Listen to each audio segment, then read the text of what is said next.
Gracias a la vida que me ha dado tanto, me ha dado el sonido y el abecedario, con él las palabras que pienso y declaro, madre, amigo, hermano y luz alumbrando la ruta del alma del que estoy amando. Marianne, that sounds amazing. Gracias a la Would love to see some of those sculptures. Drop a link at some point. me ha dado la marcha de mis pies cansados, con ellos anduve ciudades y charcos, playas y desiertos, montañas y llanos. Hi, Lou. Thank you for being here. Tu calle y tu patio.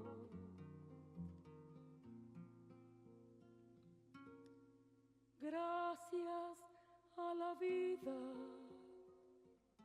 que me ha dado tanto, me dio el corazón. Hi, Bill. Hi, Victoria. Que agita su marco. Joining.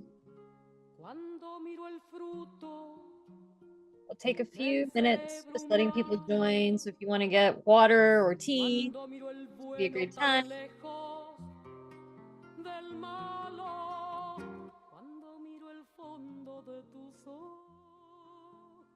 Hi, Gus. Oh, it's so nice to hear about your interests. I think both Yasmine and Natalie will like to speak to those topics. So I think you'll leave with some inspiration.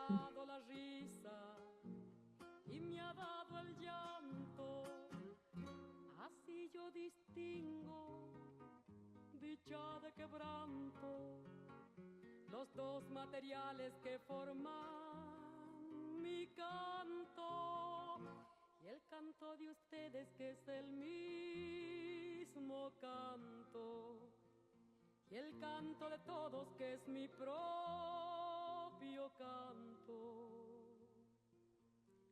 Gracias a la vida.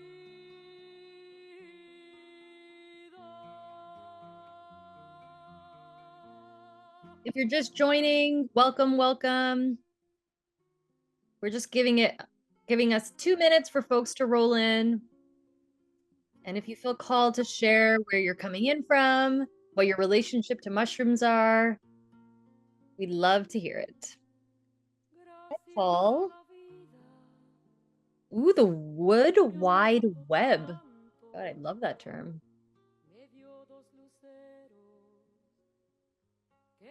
Hi, Ian.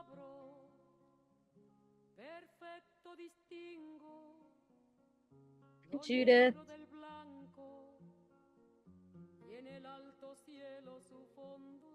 Oh, it's so nice to hear about your practice. Thank you for sharing.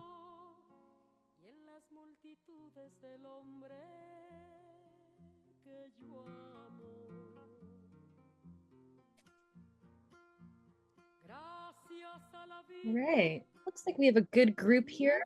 I'm going to get started and trust that people will continue to flow in and join us where we're at. So my name is Hema Batavia, and my pronouns are she and her. Welcome to the Global Center for Climate Action Speaker Series. I'm part of the team here at the center that's bringing the center to life here at OCAD-U. So for those of you who are not familiar with the center, or what we refer to as the GCCA, we are a new research creation hub at OCAD University. And our goal is to nurture a global community of artists, designers, scholars, activists, and community leaders to consider how artistic practice, creative process, and sustainable design are critical interventions to climate action. Why do we believe that this work is really important? Because solutions to the climate crisis we face are not just technological and scientific, but are also cultural. And because they pave the path for us to imagine new ways of being and living together. And our intention for the coming months and years is to stimulate and support new interdisciplinary research on climate action, catalyze public dialogue on the role of art and design in climate action, and open a cultural space at the Canada Malting Silos down at the waterfront in Toronto in 2025 for exhibition and community engagement. Here, I just want to thank our team at OCAD U. These fine folks are shaping and leading the GCCA. Sarita, Ian, Nicholas, Victoria, Susan, myself, and Veronica. We're all chipping away at different parts of the center as we get it up and running. And I just want to share a little bit about some of the things that we've been working on and some of the things we have coming up. We recently presented our first public exhibition at the Canada Malting Silos during Nuit Blanche a few weeks ago in collaboration with our partner, the EU delegation to Canada. This piece that you see, there's a photo here, is called Riparia, and it was created by artist and filmmaker Emilia Starnulite, who invited audiences to consider how the mythological and technological might come together to create a potent force by which we might navigate existential crises like climate action, like climate crisis and climate change. It was the first time that the Canada Malting Silos has been projection mapped. It's one of the largest projection projects presented in Toronto. And it was a really, really beautiful piece that a lot of folks really connected with. So if you saw it, thank you for coming. We're hoping to share documentation on our platform soon. And then this fall, we have been programming a 5-part speaker series. We had our first edition a few weeks ago. This is our second edition. And the intention of the speaker series is to, catalyze dialogue and consider new ways of thinking and being that guide our work towards reimagined relationships with our material choices, our land, and each other. At the heart of the climate crisis, one of many interconnected crises we are facing today, is the invitation to change, to reevaluate, recalibrate, and reimagine. We have some upcoming sessions. Next week, we are presenting a lecture and conversation between Professor of Contemporary Art History and Theory, Amanda Botskis from the University of Guelph, who will be sharing a conversation with Ala Rushin, who is an artist and also a professor at OCAD U.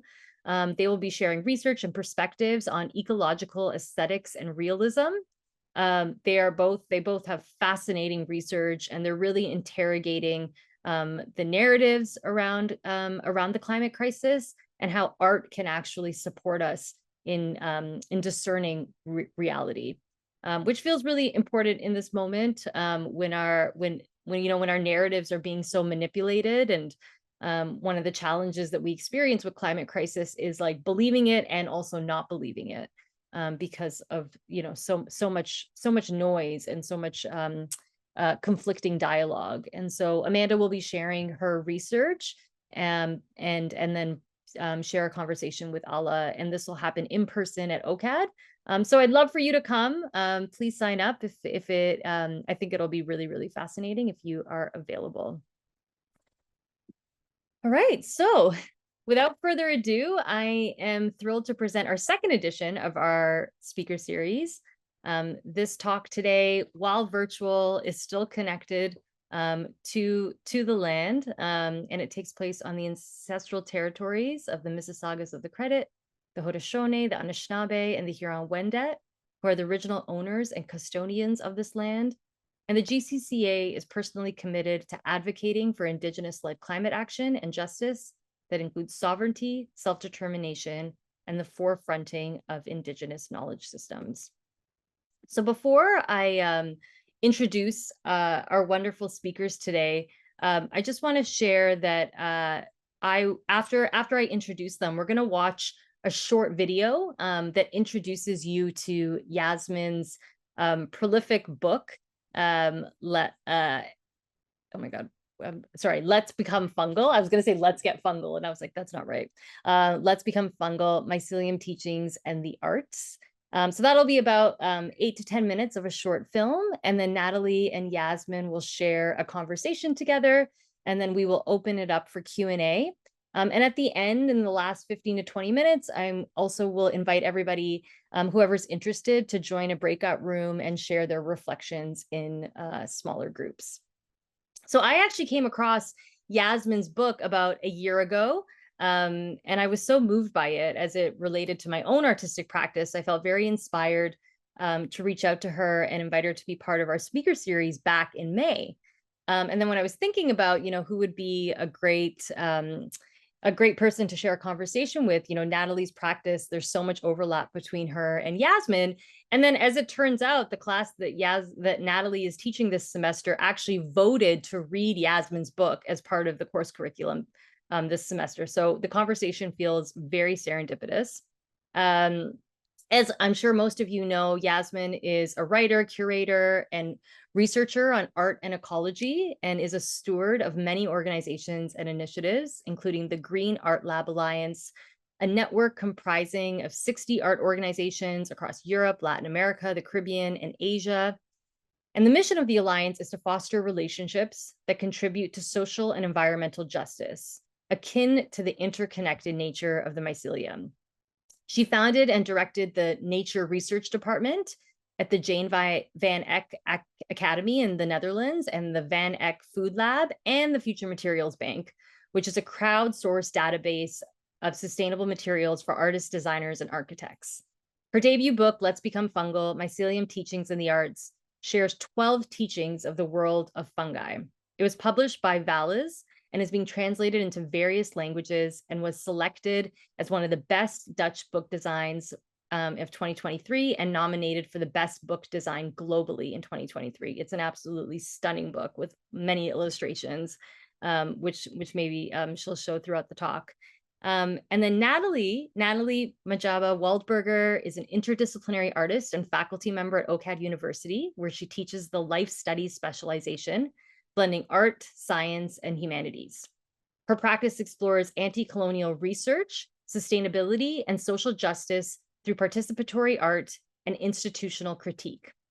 As a co-founding member of the Drawing Board, Natalie collaborates on projects that challenge institutional norms. Recently, her work in bioart, developed during a residency at the School of Visual Arts in New York, focuses on mycelium and spores, drawing parallels between ecological systems and human migration, colonization, and cultural displacement.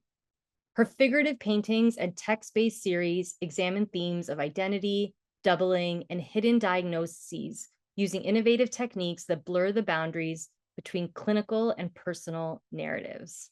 I want to welcome you both. Thank you both for making the time to share your wisdom with us today. I just want to let folks know that please drop your questions in the chat throughout as they come up for you. I'll be collecting them, and then we'll facilitate the Q&A at the end. I also want to let you know that this conversation is being recorded. And lastly, you can turn your captions on if that feels more accessible to you. They are on our side. So if you want to engage with the conversation through captions, you have to select it on your own computer. Otherwise, I'm very excited to hear this conversation, and I'm going to pass it over to Omar, who is going to play the short video for us. Thank you all.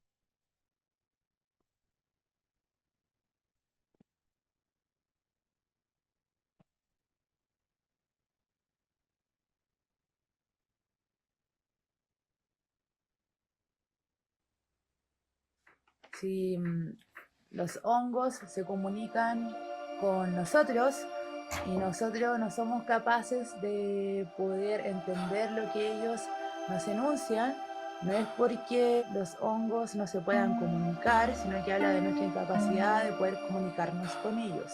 Entonces me pregunto, ¿qué nos quieren decir los hongos? ¿Qué nos quieren decir?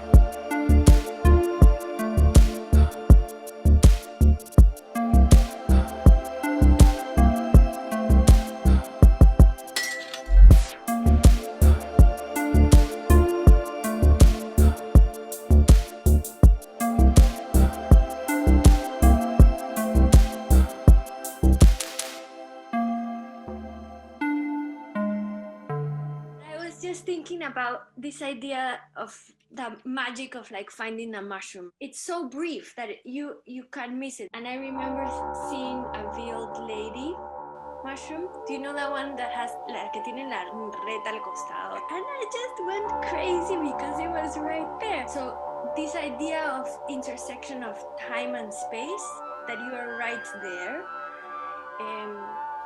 seems fitting for the mycelium, for the network. The mycelium or the network had always been there. There's nothing that you can read and make you learn or know more than if you really spend time with mushrooms. When I started working with mushrooms, it shaped somehow the way I connect with myself, also in another way, completely different. Did you talk about control? And I think a mushroom is so difficult control. I don't think that you can control this body. You have to learn how to dealing with them. And this is also for my life, because we try to control our life with our decision, and there are another condition, another thing that you can't control. You trust, you learn how to be with them. We talk about how we understand time, what we can learn from nature's times. Time is an invented structure that somehow determines everything else based on production and based on, of course, like capitalism and imperialism of time. So there's this idea that we have to follow it blindly. More than just slowing down, it's really understanding that time sort of stretches out. You kind of end up unlearning from that and realizing that it's much, much simpler, like slowing down, doing less but doing it better, working on building relationships and strengthening bonds with people rather than just like producing and producing. The reason of being is el buen vivir. The reason of being, el buen conocer. Reconnecting the communication of our birth. Cada una tiene que vivir su dolor. You have to live your own pain. If you go back to nature, like it's almost kind of just going back to very basic processes that we need to unlearn things. Colonialism, patriarchy, extractivism, capitalism. In Latin America, we work with so little resources that you learn to get really, really creative. And you realize that capitalism is not gonna work for you if you want to survive.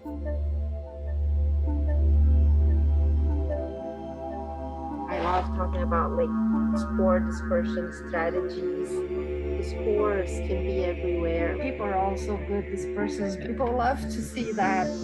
I love talking about like spore dispersion strategies.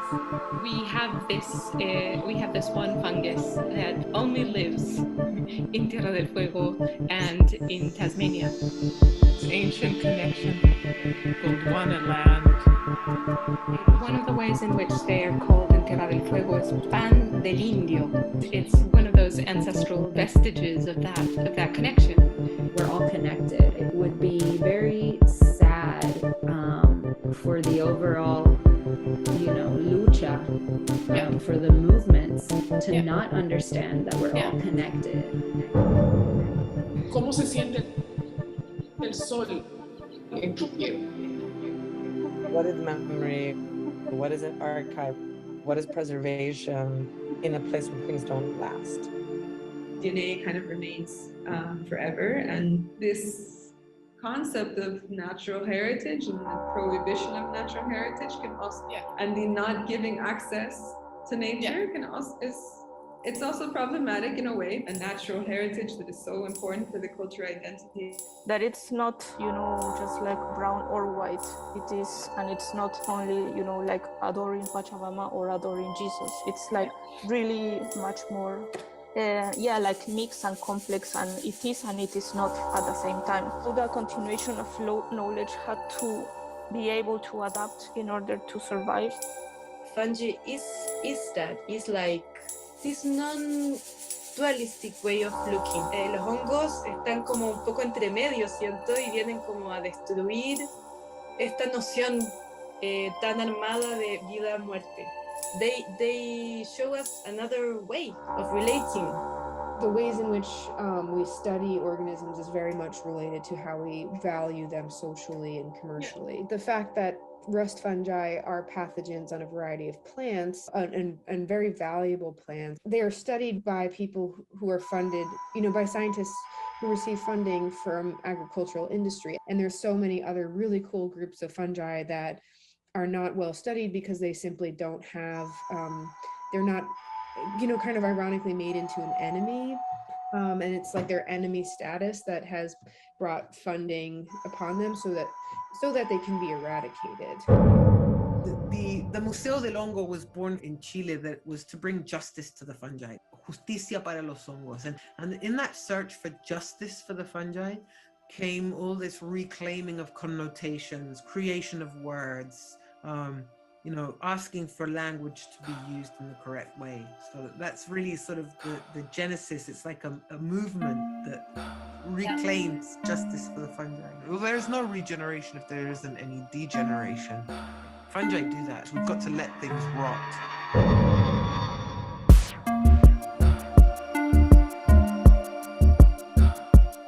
Los honguitos son agentes de regeneración.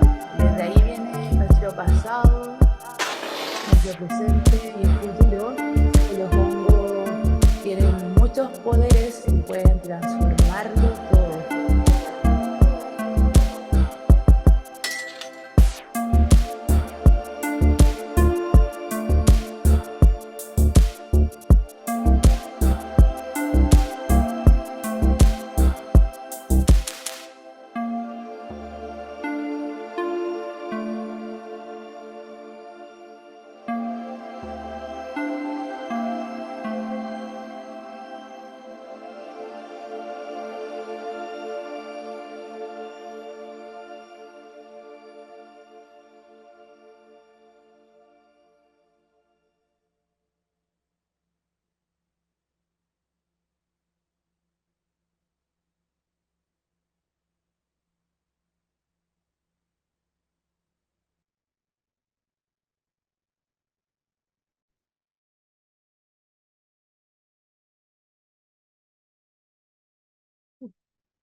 Hi, spotlighting happening. Thank you, Hima, and thank you so much, Yasmine, for joining us.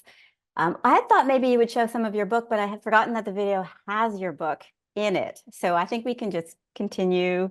I wanted everyone to see your book because it is won a book design award, but not just that, it is very mycelial in itself, rhizomatic writing as you describe. And I have it here in front of me. I have notes in the center, but what I really appreciate is that the inside is also on the outside, and how you articulate your teachings right at the very beginning of the book, right on the very front cover. So we understand, we're given insight into the book in a visual, in a design sense, and of course the art all the way through. So I'm very excited to talk about the book. I'm also very nervous because there is so much that you cover, and so much of it that I want to talk about. And I know we only have a short amount of time, but it is the perfect timing. I feel like it's the perfect timing for us here in our institution, in our sort of cultural context, at this time at OCAD, we are a 140 plus year old institution that is dedicated to art and design, and we have since its founding moved into a breadth of areas that connect through creative practice, and in that sort of redesign. As we expand and we start to think more interdisciplinary, we're rethinking our materials, we're decentering the human and what our relationships with the non-humans can be, and how that challenges our accepted systems, how we apply eco-justice or human rights lenses to our work, and then what all of this means are the necessary upheavals to studio learning, the challenges from both inside and outside, external to our school. I think that we see across the sector and globally. And so I think your book gives us some models that are outside of our own structures, our own social economic structures that we haven't seen before, we haven't really taken up.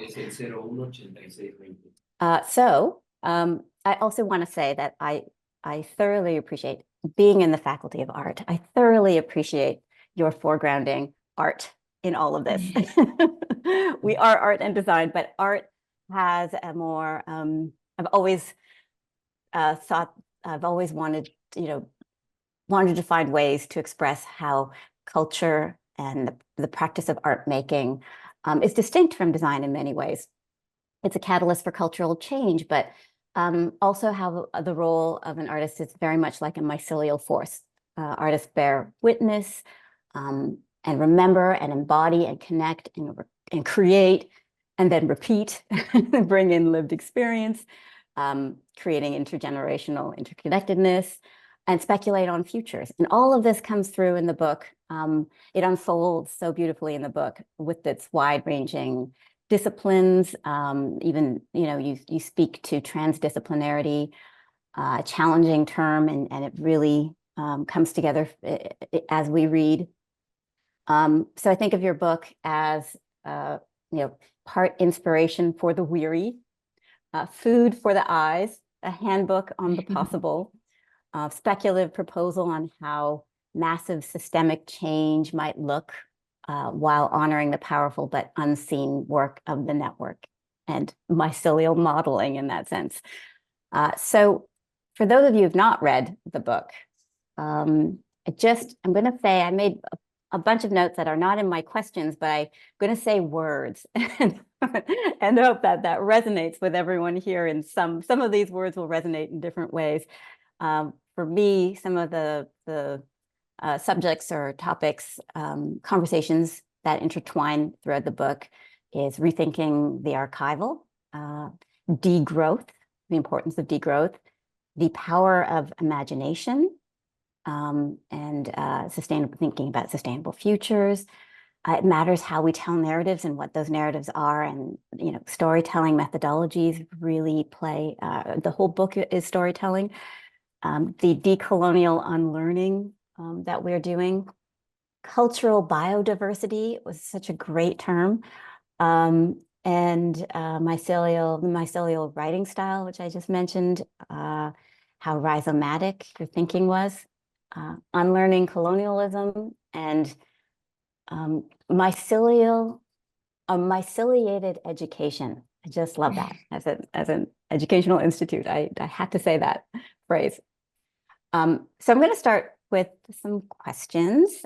Is there anything that you want to say right off the bat, or should we launch into? Can I say thank you? Oh, because that was like such a generous. I mean, actually, from the both of you, from Hima and from you, Natalie, like such a generous introduction. And yeah, I just want to say that I'm really grateful for that and super happy to meet you. And yeah, it feels one way like serendipitous, but also not. It feels like, yeah, the mycelium has just kind of brought us together to do this. So no, sorry to interrupt, but I just wanted to express my gratitude also.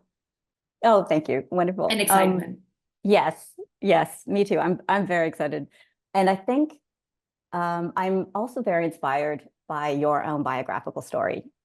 And I was wondering, and I think it would be inspiring for many, so to make this incredible decision to leave your job at an art institution and follow your sort of fungal curiosity for, was it a whole year of exploring and just listening and connecting through the arts as well. I wonder if you could speak to how you did that. Sure. Yeah, I mean, I think I would have to go back a little bit further in order to answer that, because I think I've always been very interested in alliances and support structures and networks, but never really had the right vocabulary available until I kind of went deeper into mycology. And that's interesting because they seemed like very separate worlds. And I was, making connections and building bridges and doing all sorts of things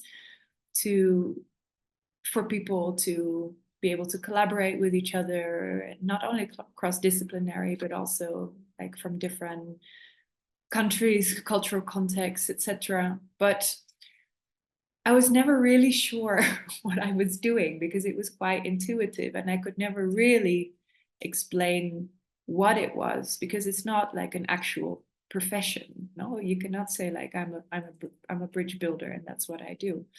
So it wasn't until I got deeper into mycology that you learn terms like symbiosis or mycelium indeed, or inoculation and substrate. Like there were all these words that actually helped me understand what I had been doing already for, 15 years, but never had the right words. And for me, I love to read. And for me, like Anat Singh, Mushroom at the End of the World and Life in Capitalist Ruins was definitely like an eye-opening book for me at the time when that came out. So people think like, oh, you quit your job and that was a kind of eureka moment, like, oh, now I'm gonna be a mushroom farmer. But it wasn't like this kind of eureka, now I know thing. It's kind of how you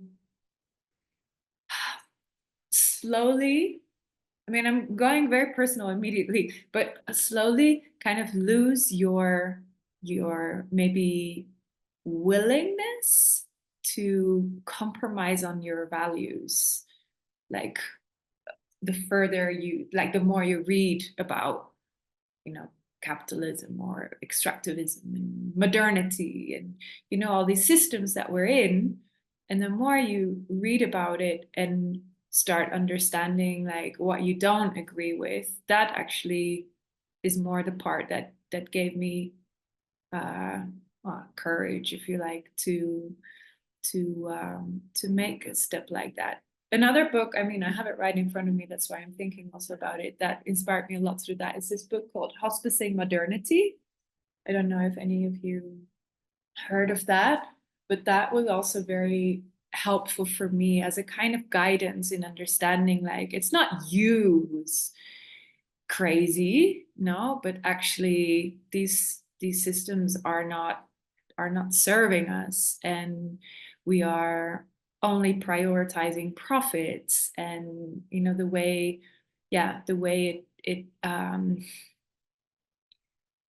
it's such a long process of unlearning, because that continues like all parts of your education and everything, like your idea of governments. Or so it's quite interesting to have some support, I think, in that process. And for me, like a lot of books, including Hospicing Modernity and Anat Singh, were really influential for that. So that maybe is a bit of background. And I think it is important to appreciate how you come from making an art institute or an art organization where you were making networked opportunities available for artists. And then, so it really doesn't feel like a complete change from kind of where your mind was already. And also I wonder if you feel like fungi were communicating with you, and that was what drew you in. And I'm thinking of that quote from Sarah Baldwin, fungi communicate with us, but we are unable to understand what they're trying to convey to us, not because they don't know how to make contact, but because we are not listening. And I think, I think it's important to recognize that you were listening. You made that decision to go. Well, yeah, and I don't even feel like I actually wrote the book. Right. Like they kind of just Yeah. used my hand to some extent to write this. But you'll find, because I spoke with a lot of mycologists also about this, and a lot of them feel the same. Like I was just kind of called by them as a, well, maybe not a spokesperson, but kind of as a bridge between those two different worlds. And yeah, considering that I come from this idea of building bridges, it wasn't so weird to then be a bridge between these different worlds. And I also like that quote in relation to your story, and to the idea that, you know, fungi connect with multiple organisms, and why wouldn't they connect with us as humans, or at least try? So opening up, being open to those possibilities, you know, that is throughout the book, in the kind of transformative capacities of when we do open up to non-human knowledge and how we connect. Yeah, and also to different senses, no? Because we're so used to, well, only, I don't know, reading or only visual things, but actually also, I mean, I write a little bit about deep listening, for instance, Pauline Oliveros, and they're all exercises that help us reconnect with the sensorial. Because when we're talking about like communicating with other species, that also means like tuning into other senses. And yeah, I think that's also a really interesting process, not just of the unlearning, but also of the relearning, like some intuition, forms of listening, observation, patience. They're all, part of that skill set that we need if we want to learn from nature. And one of the things that really struck me, and it strikes me as well working with mushrooms, is the hierarchy of the senses. And you sort of bring out those senses we should be attuned to that we maybe aren't always, and that is, you know, listening and smelling things that that's smell. a big one. It really is. So I think of this in relation to making artwork. We don't often experience smells in galleries, or audio. You know, sounds are not really as common as like the visual. But I think in contemporary art or in art making, we have this capacity to stimulate all of these senses at the same time, all of our senses at the same time. I wonder if you could speak to the book, how the book centers artists and art making, and how art and cultural practice is an essential part of climate action. Sometimes design solutions for climate change are more immediate, and you know, the importance of cultural change isn't always built into the decisions that we make about climate change or sustainable practices. I feel that, you know, the invisible but deeply meaningful work, sometimes invisible, often invisible, taking a longer time frame, the meaningful work of cultural change was really central to the narratives in your book. And I wonder if you could speak a little bit to that. Yeah, and maybe I can also go back a little bit in time for that, because when I started with the Alliance, with the Green Art Lab Alliance, initially we started in Europe, and so the discourse was very much centered around technology. Now, technology is going to save us from the climate crisis, and working around policy, data, and it was, of course, all like very important that, you know, we work with the policymakers and we work with the scientists and we work with the analysts and with the economists and this and that.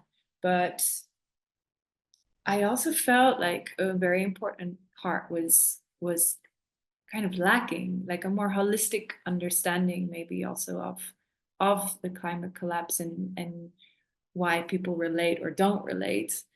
And it wasn't until I moved, I spent like, I don't know, almost 3 years between Indonesia and Taiwan and South Korea, and spoke with a lot of artists about these topics. And then they weren't speaking about technology, or they weren't speaking about data, but they were speaking about a relationship to the land and how it related to their ancestors, like ancestrality and food, and like a completely different approach. And so as I spent, because I've been, I don't know, nomadic for the last 15 years or so, as I spend time in different countries, I spent a lot of time in Brazil and Chile, and now in Mexico. Of course, the whole indigenous conversation became much more also important, being kind of outside Europe and understanding the stewardship and the leadership, but also the violence and not just like in the past colonial, no, it's like an ongoing legacy that's still visible in so many layers of society. So slowly it became visible that it is like this big entanglement of stuff, and you cannot say, oh, the climate crisis is like the scientific problem. It's all about how we behave, how we relate, and that's essentially cultural. And so we cannot have this conversation without artists, you know, because that is in the end what's going to influence how we relate, how we behave, who we think we are, what we desire, what we believe in, all these values that are, well, you might call them like soft power, or maybe more irrational rather than rational.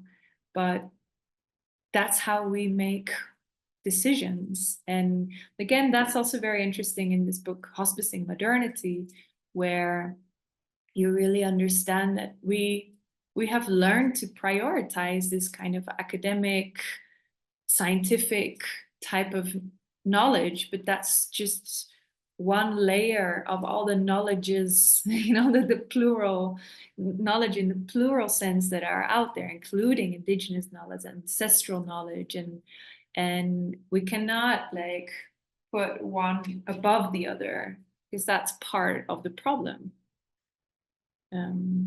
Yeah, if that answers your question. Mm-hmm. Yeah, and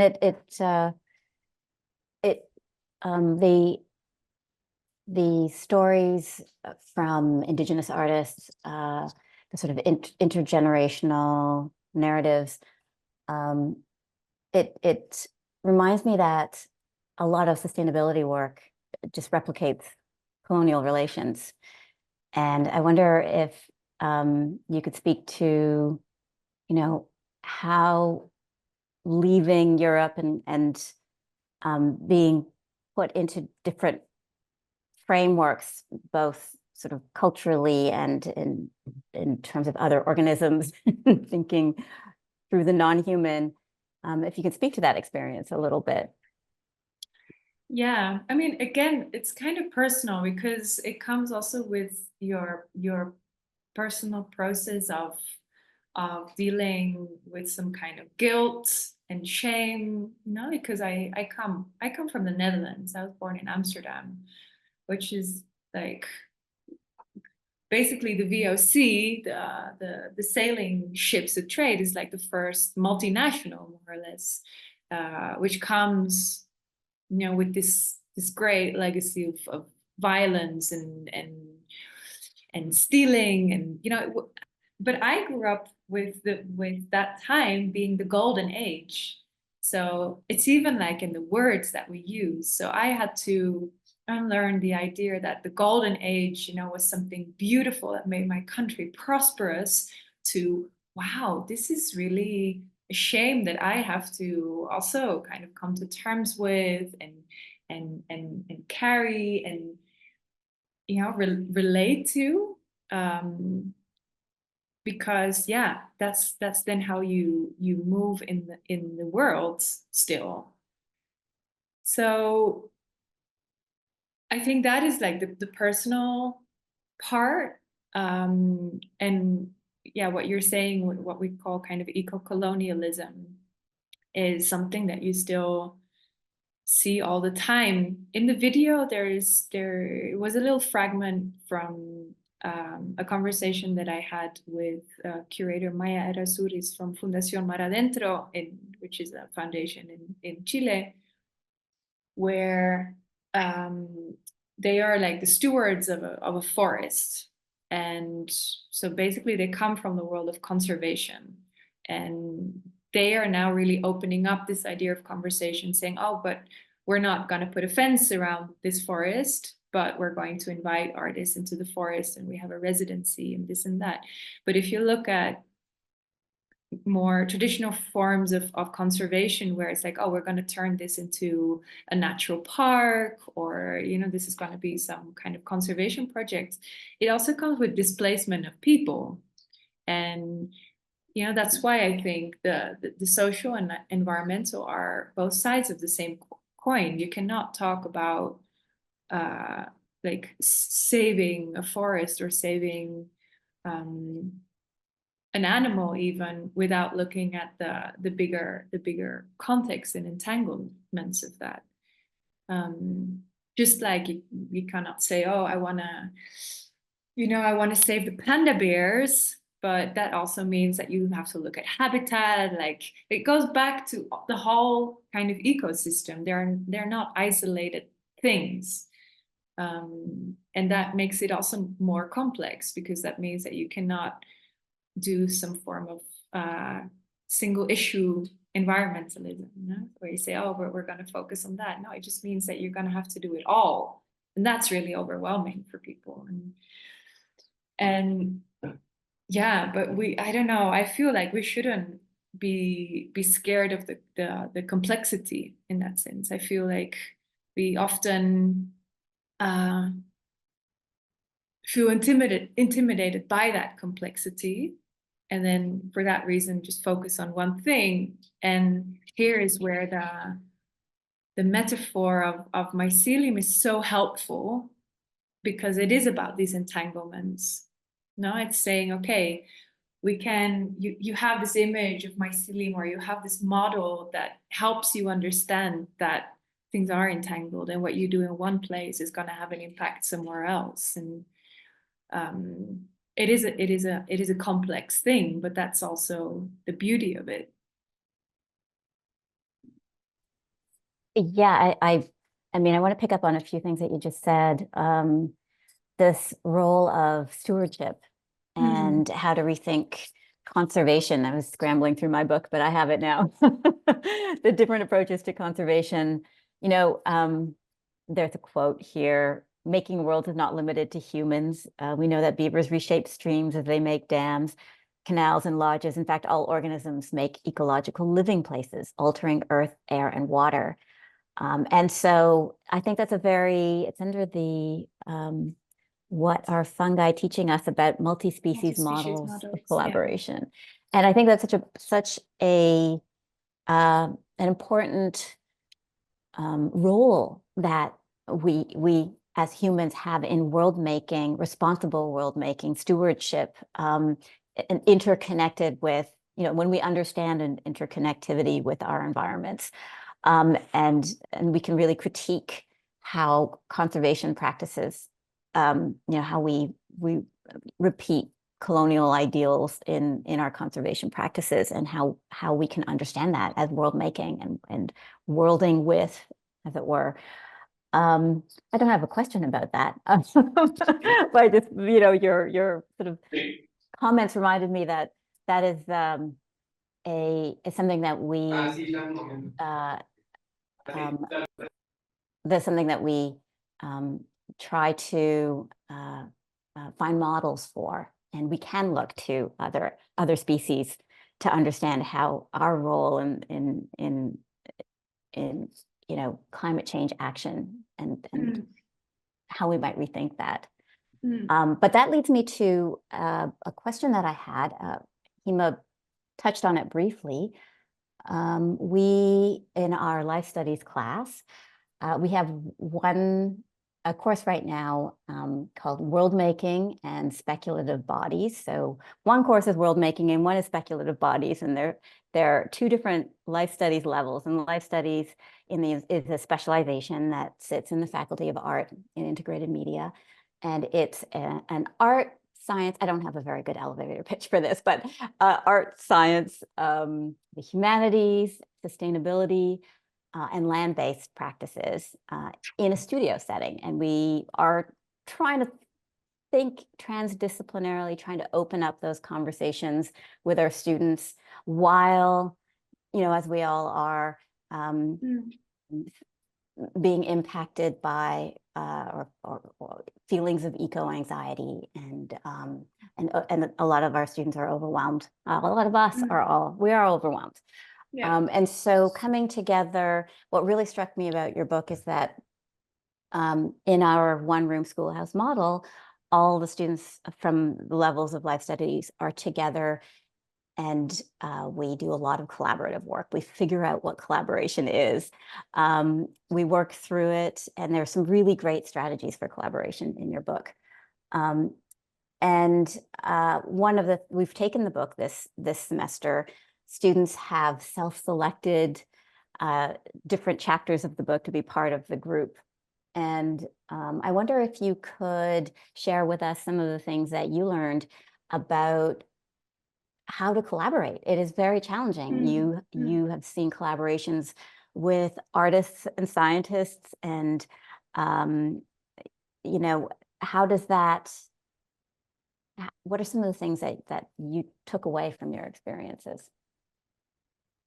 Oh, there's so much. Also, because it's not just the art science, but particularly in the context of the Alliance, you're kind of cultivating collaborations between different ends of the world. And so even the word sustainability resonates like in a completely different way for one than it does for the other, or what art is even, So I think the issue of language is really not just challenging, but also one of the most interesting things for me, because there you can really also deconstruct meaning. Just be like, when I say art, I mean this, and then when you say art, like what is that for you? No, it's also actually really enriching, and you'll see also, you have seen in the video also that it's it's like this Spanglish, like this mixture of sometimes in English and in Spanish and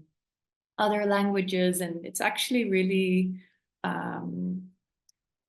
rich feeling that we have so many different people and languages that we can borrow from and that we can collaborate with, that sometimes have a much better I don't want to say explanation, but like a deeper meaning maybe of what we're of the situation that we're actually in, and there is a lot of learning I think to be done there, which is yes the challenge but also the beauty. But you asked another thing, and I wrote down the word shaming here, which is I think part of this challenge, particularly like intercontinental, let's say.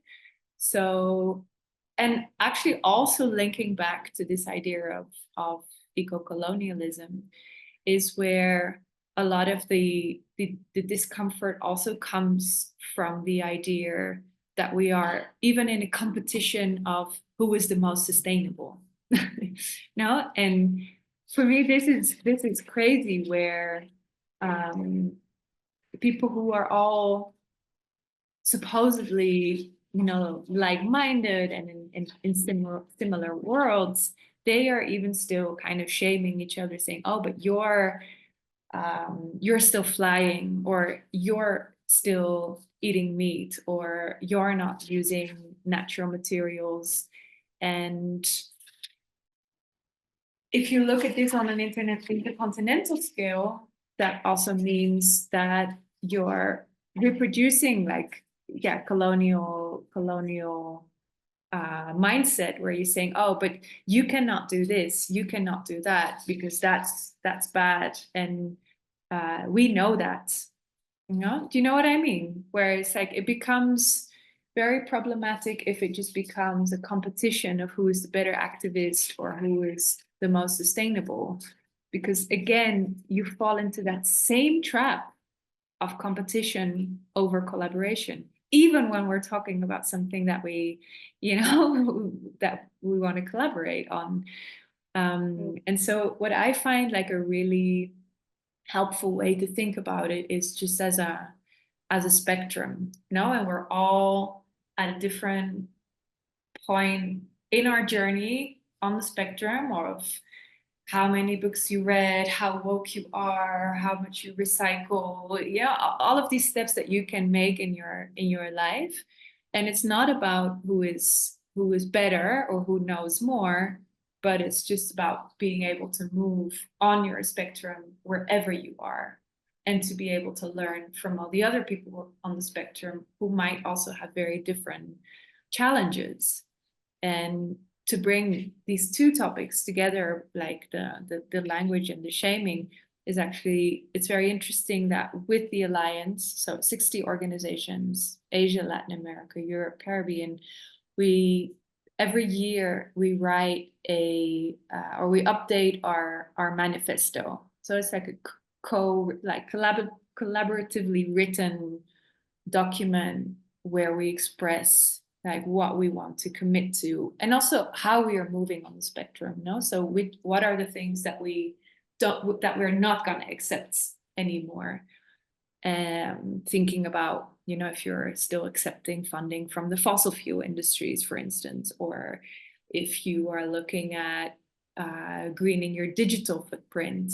No, digital footprint is much bigger than footprint from aviation even. So it's very interesting to see that then everyone has different challenges, and we're saying, oh, from now on we're only have to recycle. And then the partner in the Amazon, they say, what do you mean recycle? We don't get a truck that comes here to pick up our plastic. Our context is completely different. So in that sense, it's really helpful to, I think, just think of this spectrum where we can all move on. And we do have to say, okay, we're not, we are moving, we're getting more radical, more progressive, or there is some form of transformation, but it is different for everyone. And you cannot compare between different people, cultural contexts, backgrounds, languages, everything. Because again, because of that entanglement, one thing is not the same in a different place. Mm-hmm. Yeah, and I appreciate that one of the, proposals for moving forward is embracing complexity and not trying to iron out meaning and and recreate hierarchies. One of the to add to sort of, oh my gosh, what a great background. I'm sorry, no, I'm just moving because there was a lot of sun in my face. I appreciate the tour. I was blinded by the light. I also, we don't come into these conversations, without, they're not neutral. I mean, the information that we receive is clouded by interests. And so we can talk about, in our conversations about climate change in our school and our sort of sustainability conversations, we are thinking about systems and trying to prioritize that rather than, the guilt that comes with flying once, or Yeah. or our global footprint, which is a Yeah. term that was not invented for us to think about being more conscious about our choices. It is intended to cause us to take on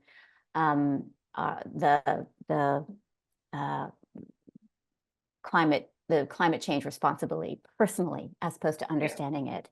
This deflection, instead of understanding it as a system that we need to change the system. Yeah, which doesn't mean that we can't do anything. Exactly. Still, but it also doesn't mean like we have to torture ourselves and be like, yeah, and it's martyrs in that sense, which is actually more paralyzing than it is activating. Yeah, and understanding it, like, the climate change itself is a hyper object, as it's been described. It's just so much greater than our individual experiences, and to feel that we each individually need to take that on as the only solution is really, a message that has been intentional and beyond our control. And so I actually wanted to ask you, you talked about interconnectivity, and you propose a lot of, number of different models based in the stories of activists and art organizations and art activities, and critiques of colonialism. And I wonder if, and of course, the mycelial interconnectedness, and I wonder if, you thought about the kind of information that we receive broadly on the internet, the kinds of broad narratives that are harmful, that get in the way of connecting with each other as humans. I wonder how you think about those systems of communication that are so different, and in a way you're proposing alternatives through mycelial connecting. Do you think about, what the kinds of large scale types of misinformation and disinformation? Yeah, I mean, it's a huge topic. And well, the funny thing is I'm working on a new book also, which is kind of somehow connected to this, because one of the responses that I got with this book, with Let's Become Fungal, is also that a lot of people approached me and said, oh yes, I also love mushrooms, and I go to ayahuasca rituals, and I have my trips, and they were only talking about magic mushrooms and like the psychedelic side of it, and the conversation remains very extractive somehow. And it kind of is somehow connected to this world of wellness, and this world is also somehow connected to, well, some conspiracy theories, some idea of everything needs to be natural, and therefore we don't take medicine, or we reject being part of society. We create our own retreats where we have our own little utopia, and we are separate from society because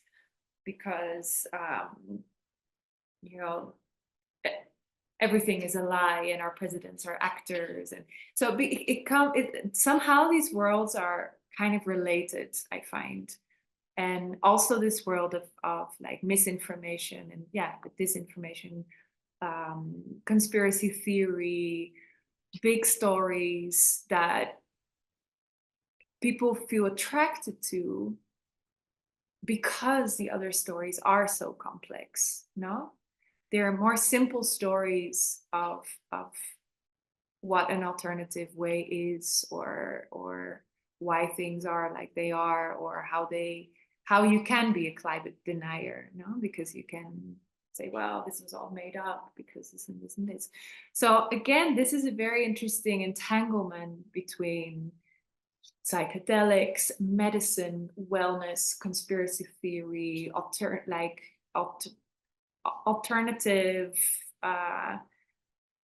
alternative ways of living, which in itself I think is very interesting, but then also has this extreme side where it's like, oh, but you have been fed by the algorithm or by whoever certain bits of information that just kind of flipped that narrative.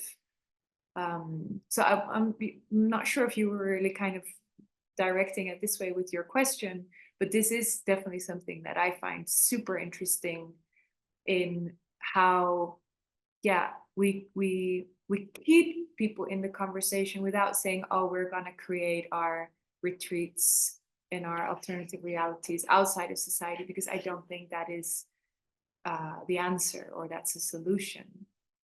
No, it's like a form of, I call it compassion fatigue, where it's like, oh, everything is so complicated and there are so many horrible things in this world.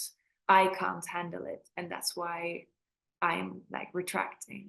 And yeah, I think this is also related to part of the problem where people don't feel like they can be involved in it and they don't feel activated. Yeah, maybe I'm going a little bit off topic. You're not, maybe you weren't really thinking of this direction, but this is definitely something that Oh I'm no, this is endlessly this is, fascinated with. yes, me too. Because, there's that kind of contradiction where we talk about interconnectedness, but yet we are more interconnected than we've ever been. And that, there's something really to talk about in that contradiction, and how you describe these layers, sort of like a Venn diagram of conspiracy theory that crosses with wellness, that crosses with, anti-vaxxing, and, all of these weird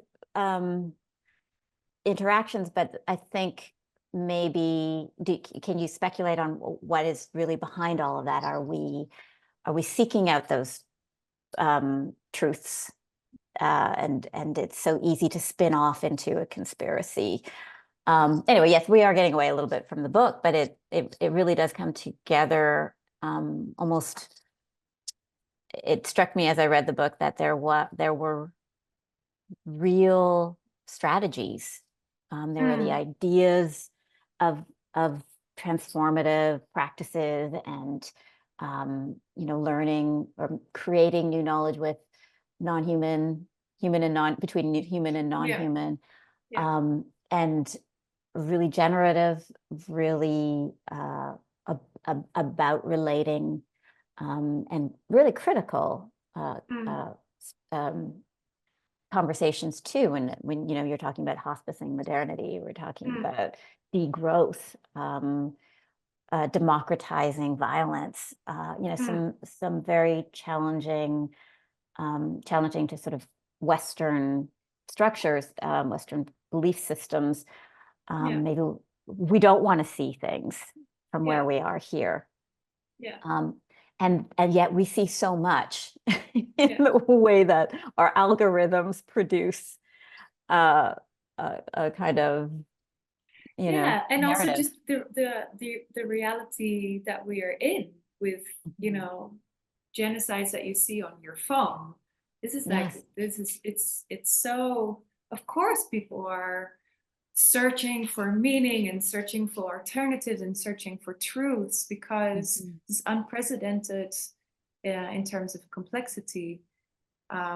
So I think what I hope to offer maybe a little bit with the book, and what other books like Hospicing Modernity, many other books, Tending Grief, like there's many books that kind of offer maybe guidance in how to sit with that discomfort, and not for it not to be just paralyzing and you know, or competitive, who's the best activist, but rather like to give you some guidance in these incredibly complex times, and yeah, ways to navigate it, not by just being, oh, everything is positive and fine, but being real about it, whilst also not saying, oh, you know, there's nothing you can do and you become paralyzed, or you're guilty, or you have to be ashamed, or, you know, so there's like a fine line between not just being optimistic, but still saying there is still a lot of things you can do. And they're not just ugly things, they're actually beautiful things. And that means more connection, more collaboration, and more support, and more trust, and more solidarity. And, you know, solidarity beyond our own selves. Species, exactly. Right, under our own species. Yeah. I mean, what happens? I think you ask some challenging questions of us. You know, what happens when we do take up biomaterials? What are the ethics around that? What do the materials want? What do the mushrooms want? Actually, yeah. And I mean, I would love to ask you a question about that, because this is like, you know, you work with so many biomaterials and natural materials, and I was really curious if that like changed also your relationship to the material, the idea that it either is alive or has been alive, or you know, particularly with growing mycelial or mushrooms, like you have to care for it, you have to look after your material. Like, does that change your relationship with the material? Or yeah, I was very curious to also hear from you. Yeah, well, thank you for asking that question. It has been a very interesting, really inspiring process to build into a classroom the idea of practices of care. So my co-teacher, Amy Swartz, and I, we've been teaching in life studies for 10 years now. And over time, we had to unlearn the institution and unlearn the material practices that we are trained in for so long. And so, you know, one of the things that we're doing right now while we're reading your book is we're growing mushrooms. We're growing lion's mane and blue oyster mushrooms. And, you know, what we are hoping to do is to cultivate them, that students don't have to necessarily do sculptures in mycelium, but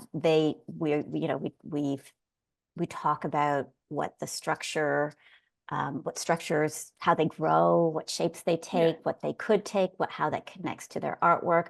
And very specifically, if we are reading a book about mycelium or, you know, fungi, making a connection with the growing practices and the practices of care are an important part of, you know, cultivating ecological thinking in what we do, and also questioning the archive is a collaboration with the non-human.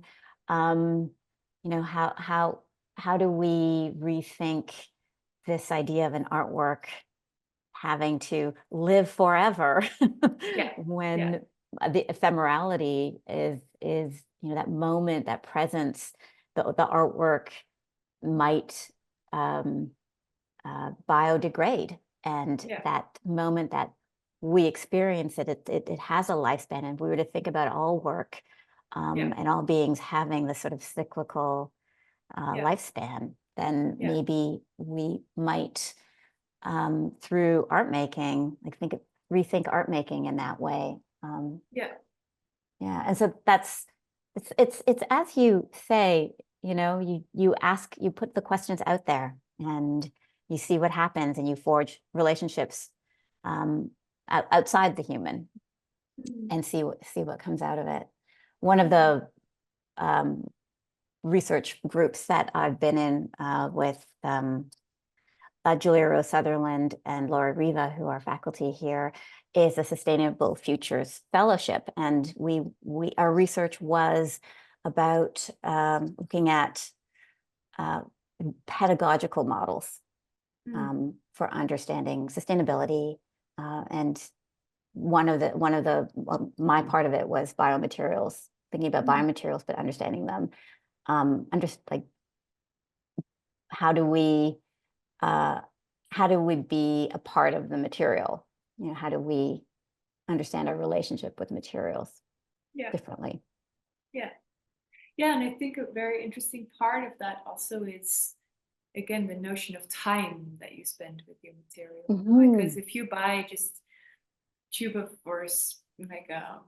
tube of paint in a shop, that's, you do that and that's it. But if you are grinding the soil to make your own pigments, like the time investment, or like when you have to wait for your mycelium to grow, the time investment is also extremely different. And I feel that time investment also allows to build up a relationship with the material. Yeah. And I think just, what does in the direct connection with each component of the material, and making that active choice, and then caring for the material in some way, really changes our sort of paradigm around agency, right? That artists, this idea of emergent practices, or what happens when we set the conditions for something and require coming back to it and checking in, and world making, as it were, for the success of the growth of the organism, in this case our mushrooms. And it seemed like also there's quite a few people in our group now that were working with natural materials, or that were working with mushrooms. It would be amazing also to hear maybe their experiences, if some of these stuff also resonates, or they have other challenges. Well, and there's also the toxicity. We have tolerated and excused the toxicity of art materials for so long.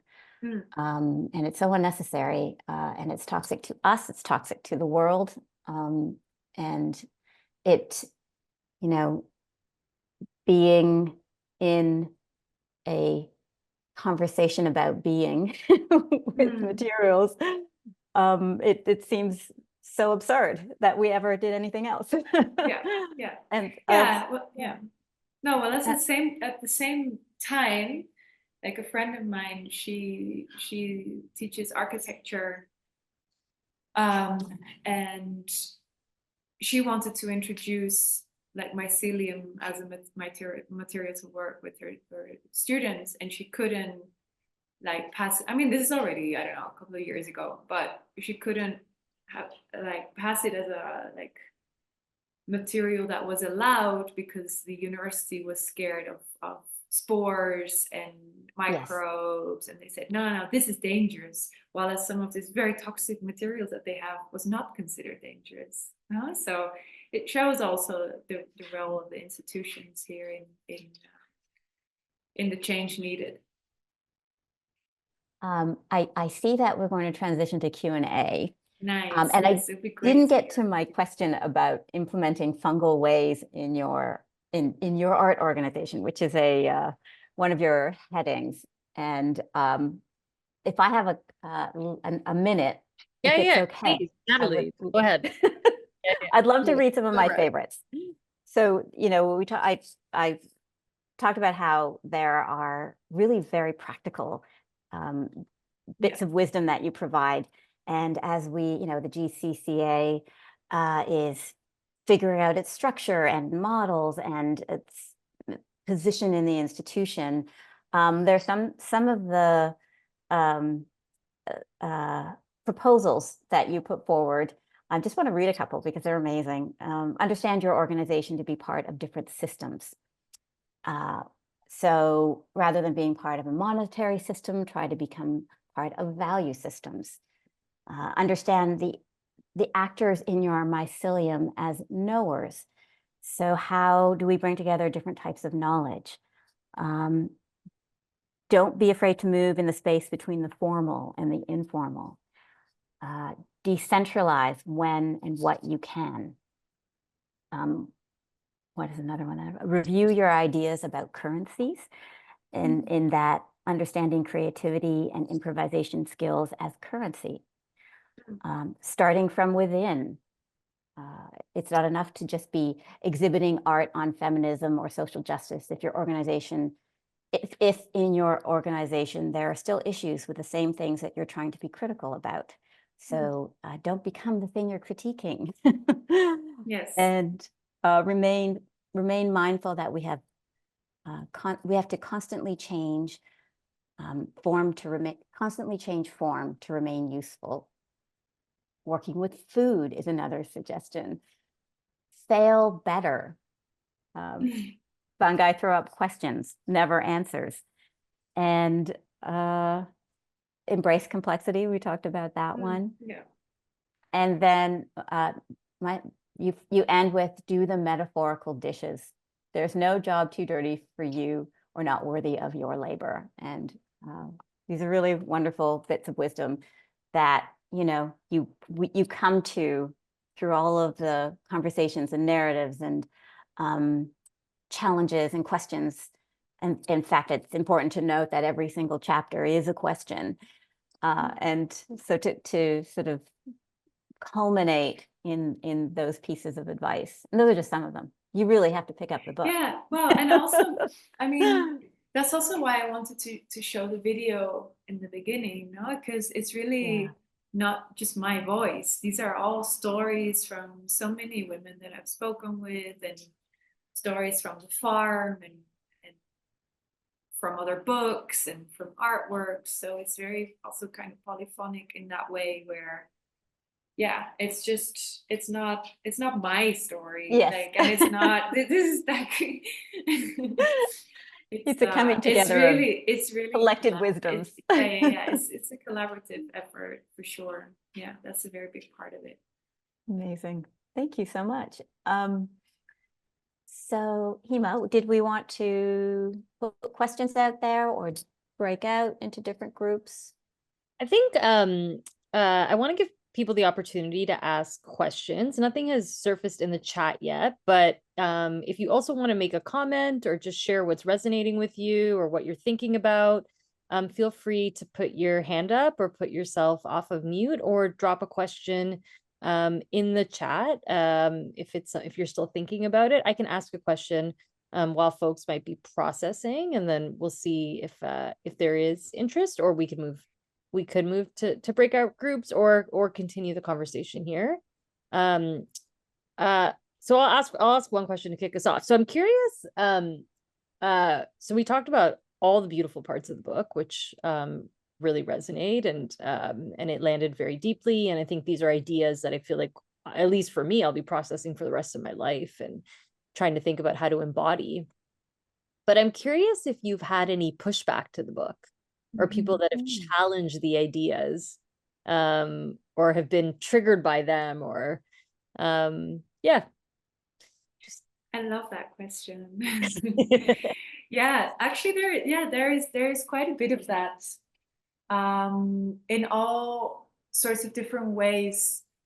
But maybe the thing that for me was the most interesting was not per se just from a reader, someone reading the book, but a big part of the book is doing these workshops with people. So we spend time in the forest, we cook, I prepare mycelial meditation, we do all sorts of exercises, and I just spent 2 weeks in Singapore giving a masterclass of 2 weeks where we built we collaboratively built the curriculum, but using the book as a loose kind of framework, which is a very interesting exercise. And the group consisted of artistic directors. So there were all people who were either like running a museum or a theater, or so people in kind of leadership roles. And some of the pushback was really like, oh, but yeah, what are the outcomes of this? Or like, I'm only having more questions now, or I'm quite confused about this. And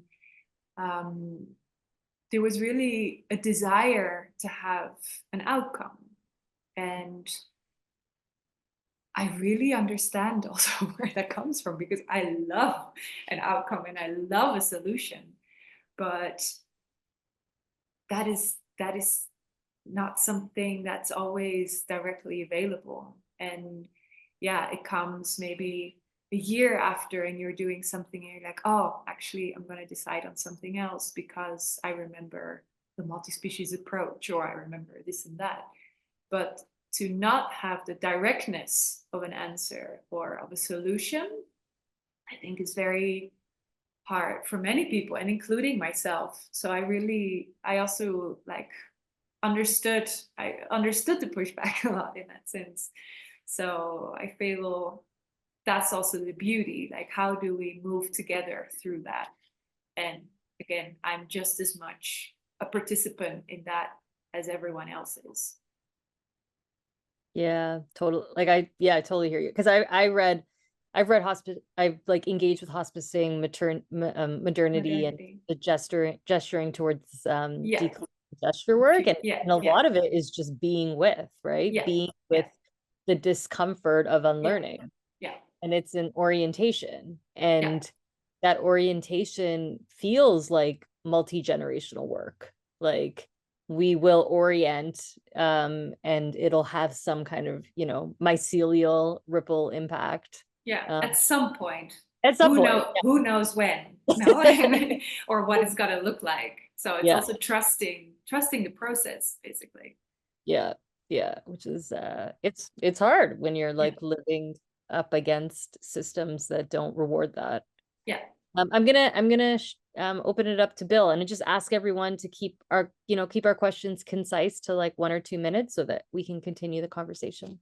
Okay, there's a point that came up in the video with one of the people you were having a conversation with, and it was about just letting it go. And mycelium being part of this. And I've been thinking that through the conversation you've been having with Natalie about some of the feedback that's been coming in around Deleuze's use of the idea of rhizome. And even at the end of his life, he was starting to reconsider the use of the rhizome as being somehow too defined, and it allowed us not to deal with what's going on in life. So the real question here comes in when we start thinking about, instead of looking at the supra-organism, this something that's above an organism, to looking at the superorganisms. So when you look at something like Argentine ants, they have huge colonies. And if colonies meet, they go to battle. An interesting observation came from a scientist who started taking individuals from one colony and transplanting them into another. And then immediately they would become part of that colony and they'd be fighting we might say their home colony. So the whole point of it's time to stop, it's time to let it rot is a point of interest to me. And I'm thinking of the work that the collective has done in the UK, what are they called? The Dark Mountain Project. Yeah. In which they, with books like Walking on Lava and so forth, it seems to me they're letting it go, moving beyond notions of sustainability and entertaining the possibility of stopping the whole process. So let me throw that out for your comments. Yeah, I mean, this quote, "We have to let things rot," comes from Juliana Furci, who is a leading woman behind the Fungi Foundation in Chile.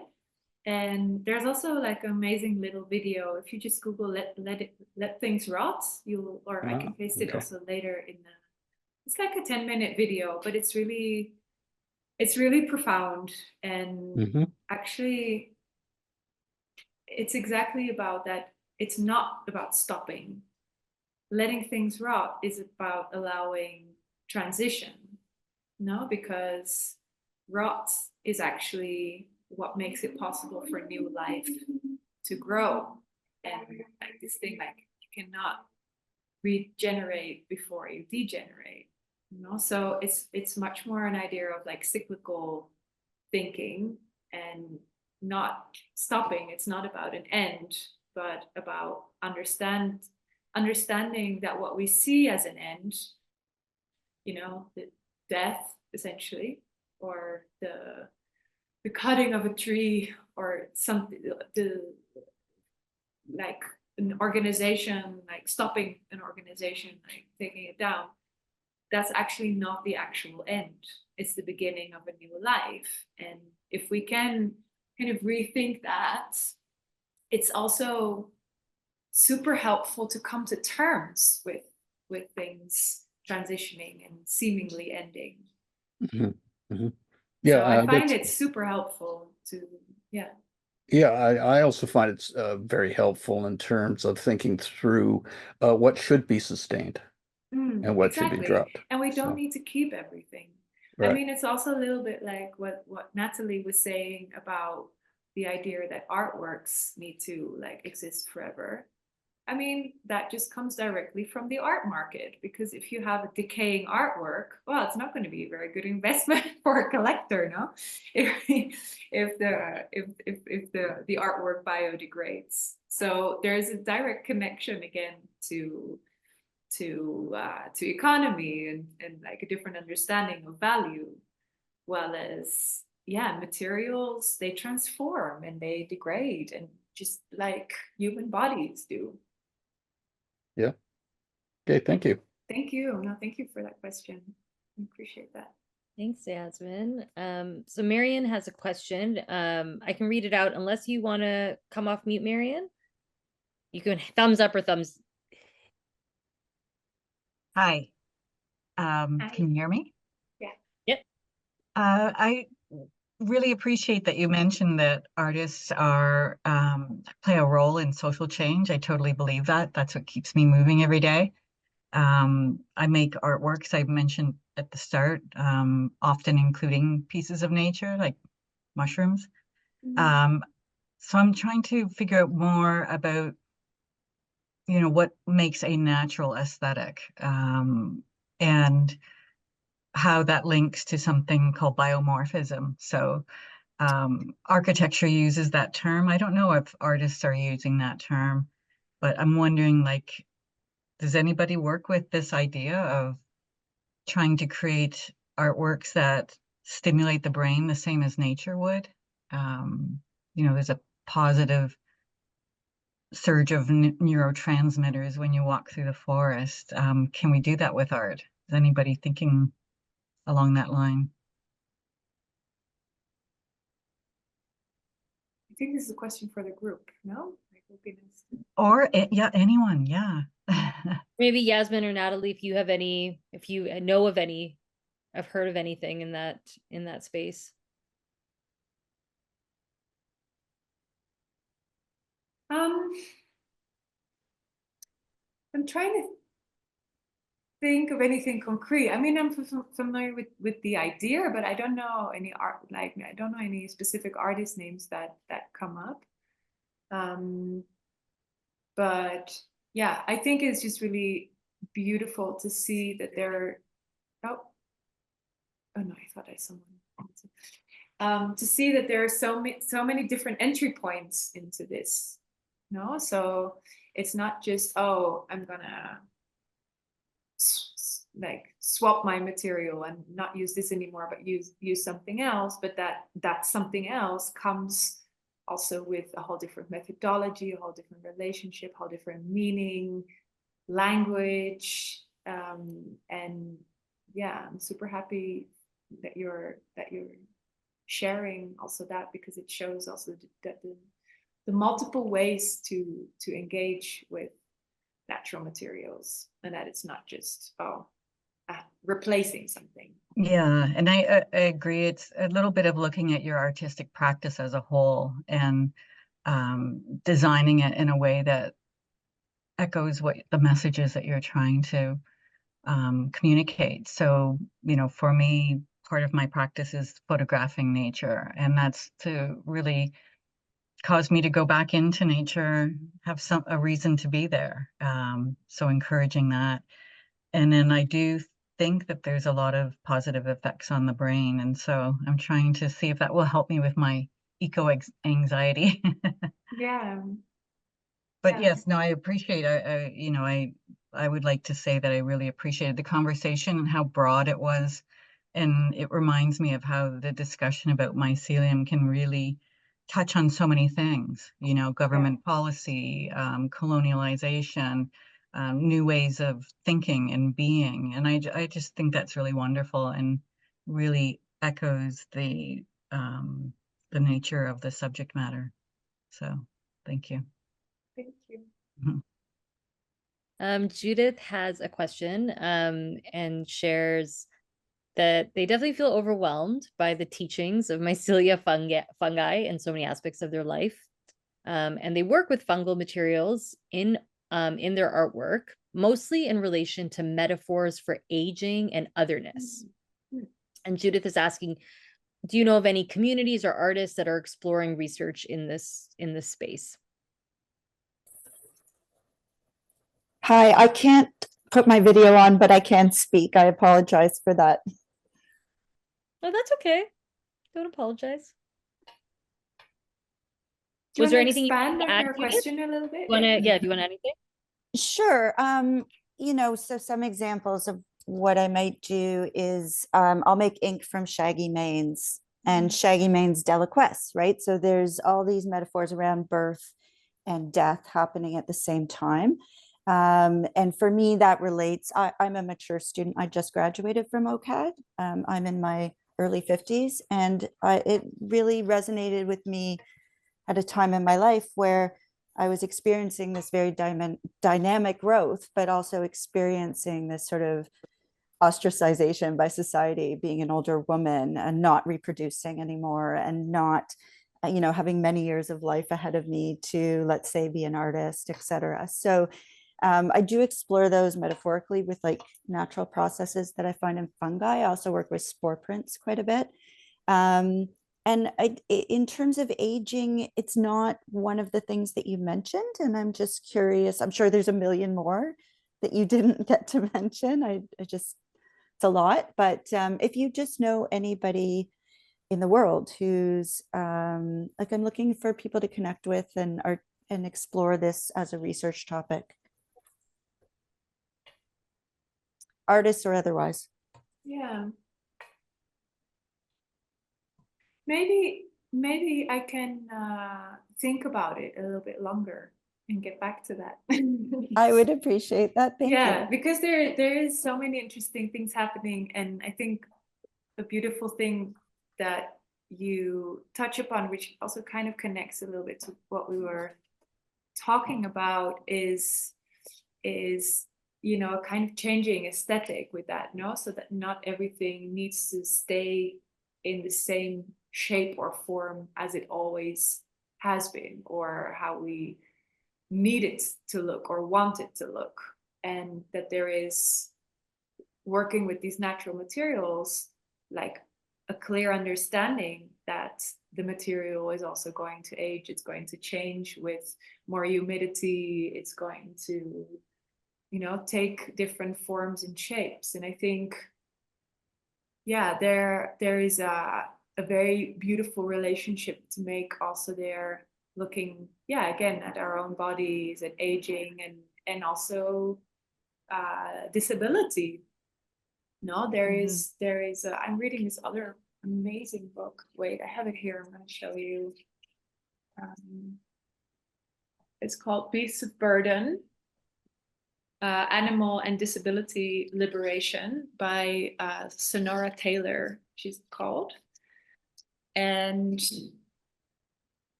it's so interesting how, I mean, it's a complex book, so I'm probably like not doing it like a lot of justice by trying to explain it. But yeah, basically making a relationship between yeah, this idea of things having to look a certain way and to stay a certain way, and if they are not like that, it's better if they don't exist. No, so, and she makes Wow. yes, and she makes a relationship yeah, with how we treat animals, how we look at sickness. I mean, there's a lot of interesting books actually at the moment about sickness and disability in relationship to arts and climate, and also this idea of activism, and you cannot participate in it because you are ill, or there's a lot of things. There's the theory of the sick woman, Johanna Hedva, another amazing book about this. So yeah, there's not immediately artists that come to mind, but definitely a lot of very interesting literature, which is not just per se about aging, but also about sickness and participation in society, and a different narrative around that. Thank you for the recommendations. Yeah, actually, and she just published another book, which I haven't read yet, but it sounds really promising, which is called Disabled Ecologies. Okay, thank you. Yeah, but I also still need to read that. I mean, even when it comes to your book, Yasmine, as thinking about your question, Judith, is there's a chapter on binaries and breaking out of binaries, and a lot of kind of what you're describing is aging and the sort of idealizing an unchanged sort of youthfulness, and then you disappear. It is a lot about the binaries that we are set against, that we are defined against. And so, in your book, Yasmine, you have a whole chapter on how and clearing these binaries. How do we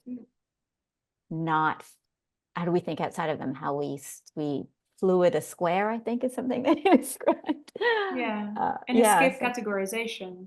Escape categorization, yes, exactly. So that's, it resonated with me in your question. And I see we have another question from Angela.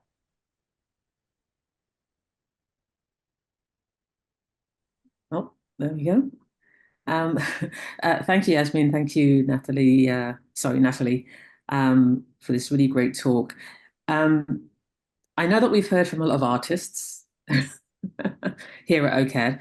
I'm looking at it from a designer's perspective, and I have to say that when I'm looking at problems or trying to problem solve, I actually do have a lot of problems now. I'm just going to show you this. I don't know if you can see it, but can you see it? It looks a bit blurry. But anyway, this is actually my attempt to look at more of a sort of life-centered design when I'm trying to figure out problems that I have to work on. So right now I'm a program head for the advertising program here at OCAD. And so I'm really looking at ways in which to try and change the program, try and bring new life to the program. And so I tried the things that I know, but to me, they're not enough. And so when I get to that point, I always try and look at nature as a sort of mentor, and perhaps I'm missing something, and perhaps I can bring something new in. And so I'm happy when this is in a decent shape. I'm happy to share this with you. But I'm really interested in the mycelium framework, because that's something I was actually working with a student on last term as well. And then just looking at how that in itself, in terms of looking at that root system and how it how that becomes part of holding the soil together, you know, could be a metaphor for sort of holding my program together or holding, you know, my students together. So I'm really trying to find ways in which to sort of use that thinking to do that. So I'm just wondering, I should shape this into a question. So I'm just wondering if that's something that you've actually come across and people have actually been able to do that in any kind of successful way. Yeah, I mean, first of all, it sounds really interesting. I want to see what's on that piece of paper. So amazing if you could share that later. Yeah, I mean, a lot of the organizations or collectives that I interviewed,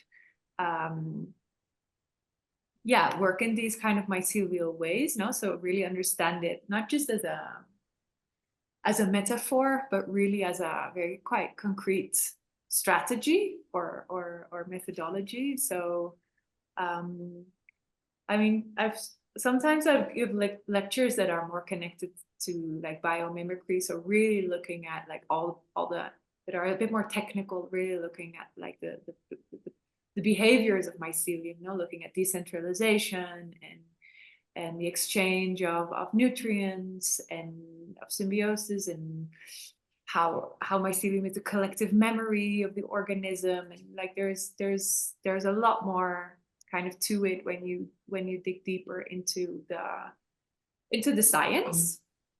And there I feel, yeah, we can really understand the more strategic part and the really design thinking actually. And there is also some interesting examples. I mean, this is quite a often used reference, but in relation to slime molds. So slime molds are also part of the fungal kingdom, even though they behave quite different, but they are kind of non-neural organisms, but that are actually really used in a lot of design thinking because they just come up with amazing, like effective solutions for navigation. And yeah, there's this interesting piece of research. I can also send the video of that, where actually the metro system of Tokyo is designed based on the movements of a slime mold. No, so really understanding what is the fastest way to get to food, and to you know, you don't always have to just make one decision, but you can make two decisions. And so there's definitely a lot of research also more in this kind of design direction that is very interesting, particularly when it comes to slime molds. Okay, thank you for that. And I'll definitely share this. Yeah, please, I'd love that. All right, last call. Any reflections, any questions? Something that you're thinking about or resonating? We can totally have an open conversation here. We don't need to be formal. We're leaning into informality. And if not, I'm curious, Natalie, is there any closing question that you might have to wrap us up here? Well, just quickly too, I was trying to, can't remember things these days, but Adrienne Maree Brown has a great book on organizing through emergent strategies. I think it's called Emergent Strategies. Yeah. And there are some really great relationships that they make between how non-human species organize, like the murmuration, where every bird pays attention to the 5 birds on either side and they move, you know, as a body, or fractal thinking, where, yeah, I love this with, you know, something I like to share with my students is fractal thinking, in that every kind of small decision you make, we sort of touched on this too, when we talked about our individual responsibilities about recycling, and you know, how we feel like that goes nowhere when we hear about the bad news about how recycling, our recycling ends up in the Philippines, you know, with no home, and you know, they don't want it, and it's all ethically horrible. But yet still we do it, and we should do it. And our decisions on a small level are, you know, get exponentially bigger and cumulative, and then you have a movement. And so, I mean, I think these are really inspiring, that, you know, the book, Let's Become Fungal, and that book, and a number of other, Undrowned, you know, all these really great ways that we are thinking theory and praxis outside of well, outside of what we have in the past, but outside of our own understandings, to create new knowledge, new spaces, and new ways of connecting. And I guess that's a good note to end on, because I feel like this has been a really great place to connect, and it's been a pleasure to have our conversation and to read the book, and I've enjoyed it. It's also just a beautiful story. So it's a narrative that we all participate in, and we can all participate and feel seen. So thank you. Thank you. Yeah, and just because I saw one more thing in the chat about like books, about a reading list, and I recently made like for a library somewhere. We said, oh, can you like curate a reading list for us with your favorite readings? So I have like this nice list now of books that I'm super into about all of these topics, from interspecies thinking to nonlinearity and fungal worlds and cosmologies. And so a lot of the books that I referenced today are obviously also on that. So I'd be also super happy to share that reading list. Oh, thank you, That would be Yasmine. amazing. I think people would really benefit from that. So thank you for sharing that. Thank you both. Thank you all for being here. Like, thank you for this generous conversation. I was thinking about how I have like so many questions, and in so many ways we scratched the surface. So I just encourage you all to continue to follow Yasmine's work. And I was like thinking about how like 2 weeks of being able to talk about this is so spacious and Yes. curious. Like, who knows, maybe something we have to work up towards at OCAD. But I do really think that part of like embodying a new orientation is continuing to talk about it, right? Seeing more people that are thinking about like challenging some of these dominant, narratives about how we work and collaborate and think about outcomes and pace and longevity and like and I really feel like the book is a handbook, like I pick it up when I need inspiration around working with organizations and my own artistic practice. So if it's available to you, I highly recommend picking up the book. And yeah, thank you all for being here. Thank you for your presence. I would love for you to join us at our next speaker series event next week. And I put the link in the chat if you haven't already signed up. We'll be looking at ecological aesthetics and realism, and there'll probably be some overlap in sort of the conversation, and that'll be in person. So it's also a great chance to meet some. Thank you all again. Have a beautiful evening and be well. Thank you. Thank you. Yeah, thank you for your time, and also Thank for you the so nice much. questions.